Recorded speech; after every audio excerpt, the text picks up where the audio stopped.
At this time, I'd like to hand it over to Mrs. Drager, Director of Pottstown Foundation.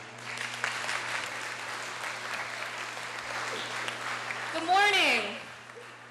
You are in for a real treat today. It's an honor to be here with you today. I'm actually the Executive Director of the Foundation for Pottstown Education, and we are sponsoring your program today with the Pennsylvania Philharmonic.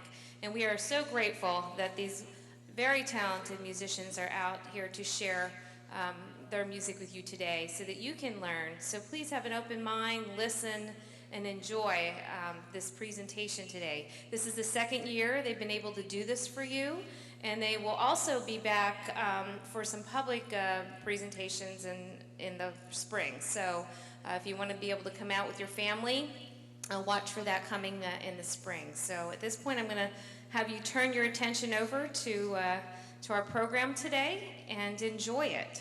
Thank you so much.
Thank you very much, everybody. Good morning to you. We are the Pennsylvania Philharmonic. Very glad to be with you. Feeling, I don't know, I think pretty good this morning. I hope you are as well. And in fact, today we are going to explore that very question, how we feel, and in particular, how we feel when we listen to music.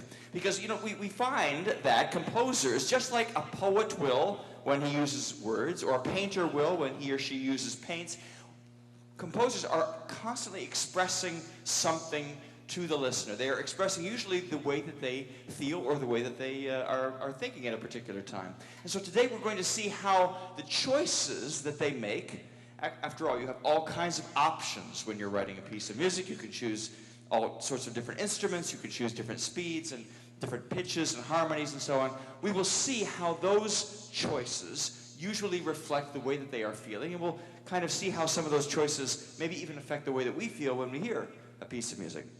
So that was certainly a lively, fast piece of music, energetic for sure. We're going to play another one for you right now that has, I think, a similar kind of feel to it. And I want you to just ask yourselves as we play this, how the composer, whose name was Mendelssohn, how he might have been feeling as he wrote this next piece.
wonder if any particular thoughts came to your mind as you were listening to that piece. I'll tell you, it was called the Italian Symphony. It's a piece that he wrote when he was visiting there, vacationing.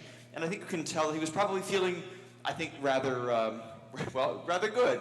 It has a fast speed, for one thing. It has a lot of sort of energy to it, bubbling, these quick notes that are played in the woodwinds that keep repeating, as if, as if just something exciting is about to happen. You can hear that somehow in the music. If it were played more slowly, it would still sound pleasant enough, I suppose, but it would have a different effect. It would sound maybe like this.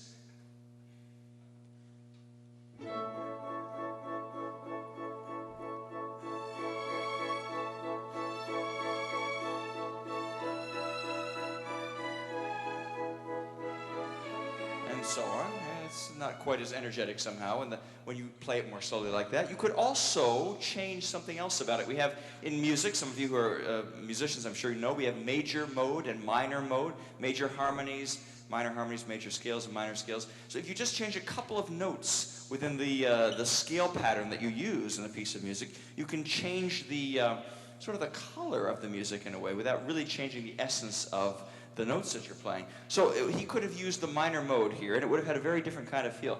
Even if we played it quickly, it would still have a sort of bizarre kind of feel to it. Let's try that.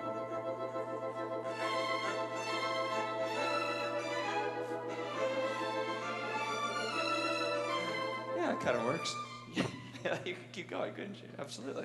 Yeah, so it sounds like Beethoven Rage Over a Lost Penny or something. I don't know. It has a feel that is just different than that joyful one that we heard. So Mendelssohn, this composer, he used the major mode, the major harmonies, and a fast tempo to express his, well, I'm going to say joy. Of course, I wasn't there, I don't know, but I have a feeling he was feeling pretty good as he wrote that work. Now, of course, composers will make other choices if they want to express something very different. So we're going to play for you next a very moving piece of music, quite emotionally charged, but it has a completely different sound to it. Different instruments are playing, all sorts of things are different. I wonder if you could imagine how this composer might have been feeling.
So something else is going on there, surely. This guy was not on vacation having a good time in sunny Italy.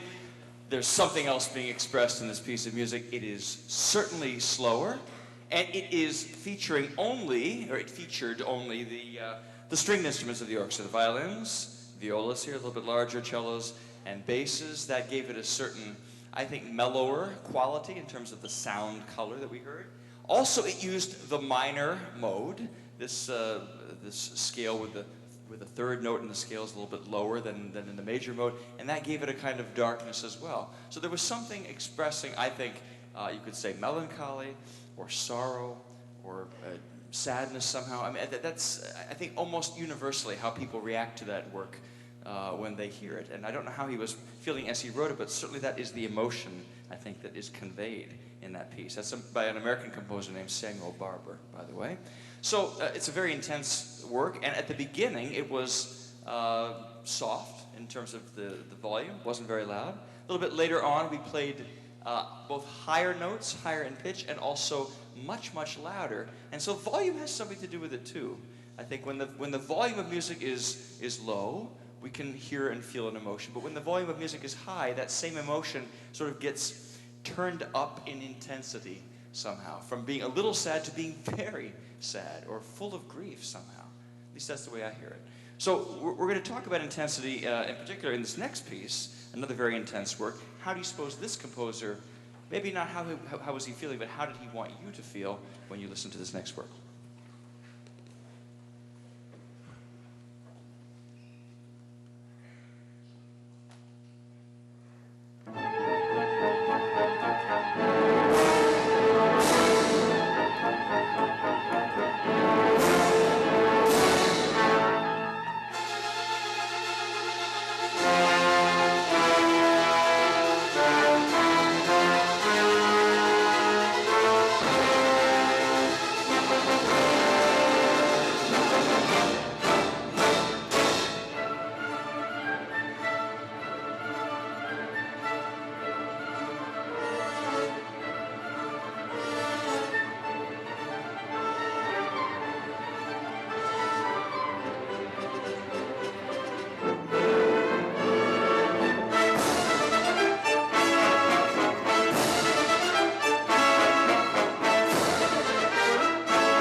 Thank you.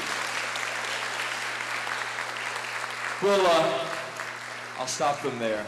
You should know that that's not actually the end of the piece. That's not the way the composer wrote the end of it, but it gives you enough of the flavor of the piece, I think, to get the idea across. That piece, well, I don't know if you noticed, it was in a minor mode, like the previous sad piece that we heard, if you will.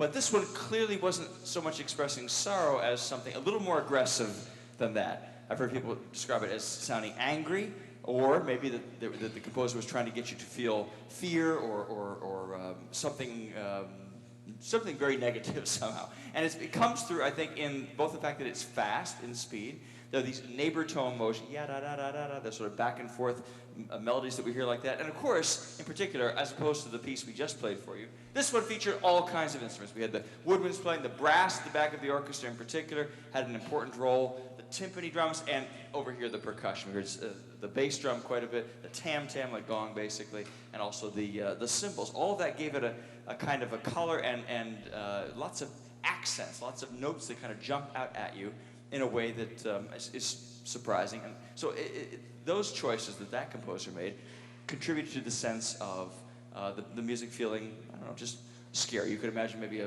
some kind of a movie or something that has a little bit of a scary kind of feel to it with music like that in the background. Okay, so what we're going to do next is listen to a really, really basic melody that I'm sure you know, and we're going to see if we can manipulate it a little bit, just make a few different choices in terms of all these things we've talked about so far, and kind of change the way it feels. So well, yeah, all right, we'll play a little bit of it for you. This is a tune you know.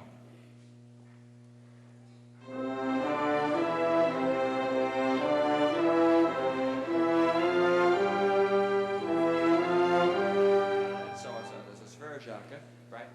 Hello? Hello?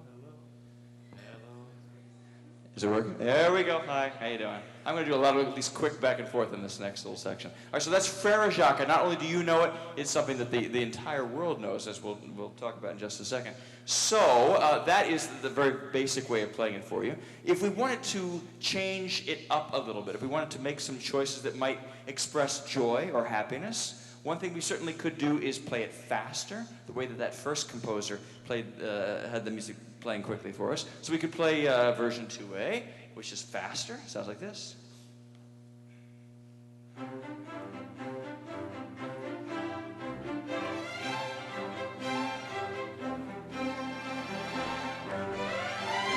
That was not only faster, but it was somewhat shorter as well. The notes were yet that kind of staccato, we call it in music. So that is a little bit happier somehow. We had just the strings playing that time. We could add other members of the orchestra, of course. We could have the woodwinds and the brass. Maybe let's play the brass version. So if we added just, in fact, the folks at the back of the orchestra and the percussion, we could play it quickly and in a major key, and it would sound like this.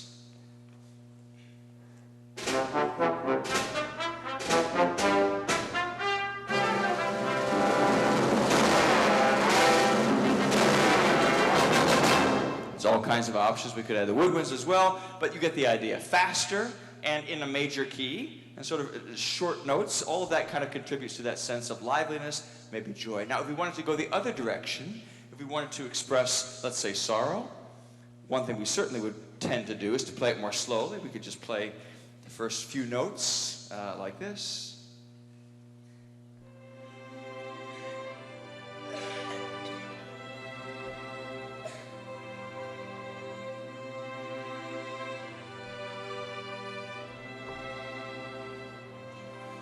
So that's just using the strings again, and we played the notes more slowly. We also played them not very loudly. We could have played them more loudly, but somehow, like that sorrowful piece that we played for you, the work by Samuel Barber, I thought maybe we'd start off by playing quietly, but it's still not somehow a dark enough quality. So the difference is the mode, right? The major or the minor mode. So we have in the major version, if you will, it sounds like this. As you know very well. But the third note of that tune can be lowered just a little bit, changed, so that it sounds like this. And that already just takes on a different color. It's still recognizably the same tune, but it has a different feel. We could surround that with just some minor chords, some harmonies that support that minor sound.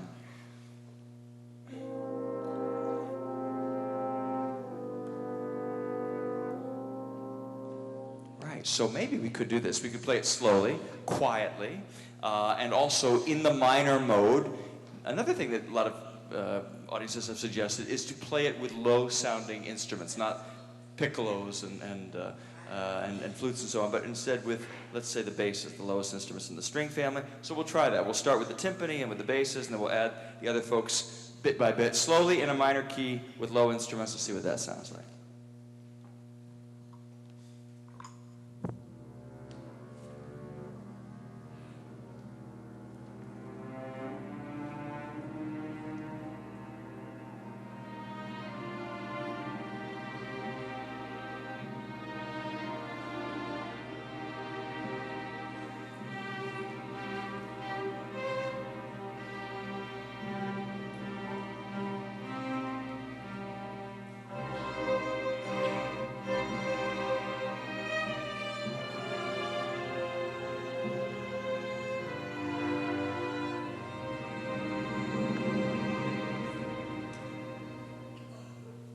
So that's already moving, I think, very much in the right direction. There was even a little quote right there at the end of a funeral march by Chopin.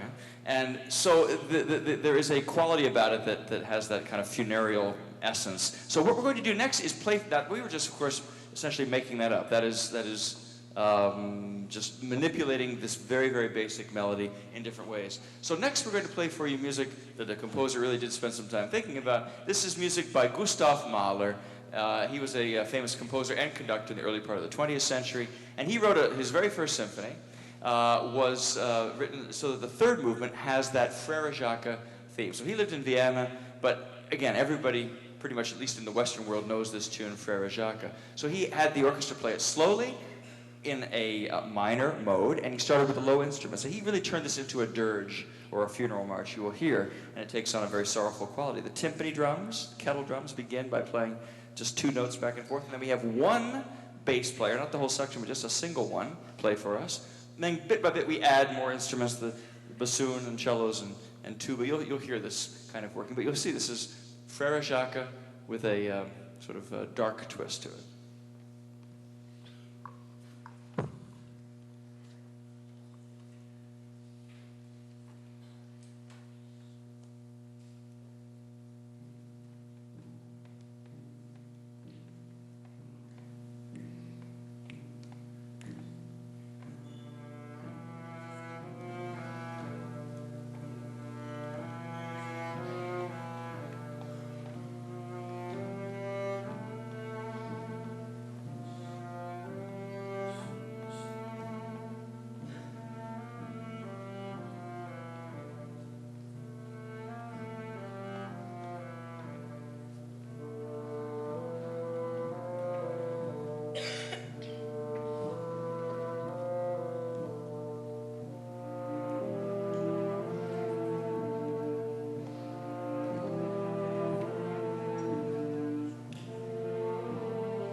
It's those slower, quieter pieces that have those moments where you're not, is it over? Is it quite done somehow? So that, I think you could hear, I hope you could hear, was a piece in which a composer, well-known composer, made the same sorts of choices that we discussed a little bit earlier on. These really basic kinds of decisions. Slower, lower instruments, minor mode, and so on. So really some kind of basic ideas that kind of universally suggest to us a certain kind of emotional state. Now that works, I think, relatively well, and it's pretty clear somehow. Fast is a little bit more energetic, and slow is more sorrowful, but there's all kinds of emotions that we experience, right? From the very simple ones to very complex emotions. Nothing more complex in life, I think, than love, which can mean so many different things. And people from time immemorial have described what it means to feel love, poets and painters and, of course, musicians as well. And there's no one way that anybody has chosen to do that because there's no one kind of love. We can love doing a particular thing, we can love a kind of food, we can, of course, love other individuals, we can love our pets and animals and so on. So there's lots of different layers here. But I wanted to play for you a piece that has, I think, a warmth to it that, to me anyway, suggests that feeling of love. It's a piece by a composer named Elgar, Sir Edward Elgar, British composer. And he was writing, actually, a whole series of pieces about friends of his, people in his life that meant something important to him. And in this particular work, he takes this theme that he was using for everybody and plays it slowly in a major key, but it's not very loud. It's kind of soft and slow, but it does have a build to it. Toward the end, it becomes much fuller and grander and louder, and still not aggressive, still gentle somehow, but full of warmth and full of passion. I hope you enjoy it. This is a lovely work by Elgar called Nimrod.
All right, so we have, in spite of how esoteric or complex this emotion love might be, we've so far talked about pieces of music that describe basically one single emotional state, joy or fear or sadness or maybe love.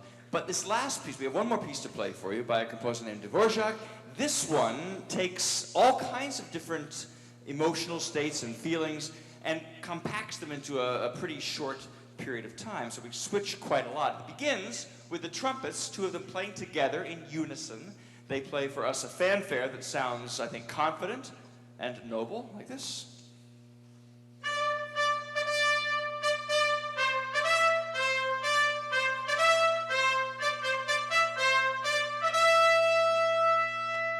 That gives way eventually to a theme played for us by the cellos, and this one is soft, it is pretty slow, and it feels to me calm and relaxed, like this.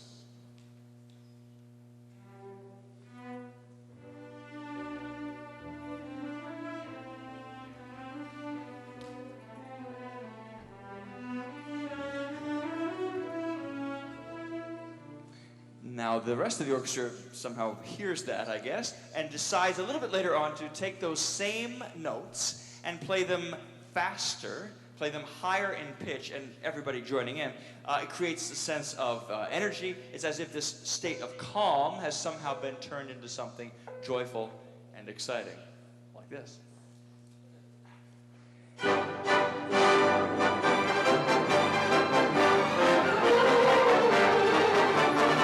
So it's the same notes, yum, dum, dum, that we heard at the beginning, but now they sound, to me, totally different. Same idea has been transformed, a little bit like what we did with the Frere Jacques theme. So a little bit later on, we do hear the minor mode, or a minor, change to a minor key, and when that happens, I don't think it's expressing fear or sorrow. To me, it sounds a little bit, just a little bit annoyed or angry somehow. Sounds like this.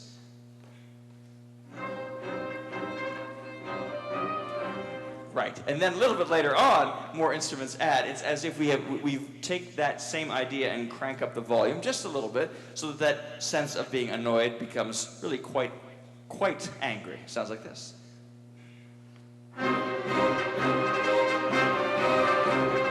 So anyway, that's my very quick sense of what you're going to hear in this piece. You might have your own reaction to it. You will have your own reaction to it, and that's of course okay. In fact, the great thing about music is two people can hear the same piece of music and have sometimes very different reactions to it or different interpretations of it. That's the great thing, frankly, about being able to experience any kind of work of art and making it personal to yourselves. The important thing is that you listen to these choices that the composer has made, the same kinds of choices that poets make when they choose words and rhythms of words, and the same kinds of choices that painters make when they choose different colors or brush strokes, all to express how it is that they are feeling and how they want you to feel when you experience their art. So here it is, our last piece for you, music of Antonin Dvorak, full of emotion, his Symphony No. 8, the last movement.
Thank you so much. Thank you for sharing some time with us here this morning. Hope you've enjoyed our performance. Hope that we see you for another concert with the Pennsylvania Philharmonic in the very near future.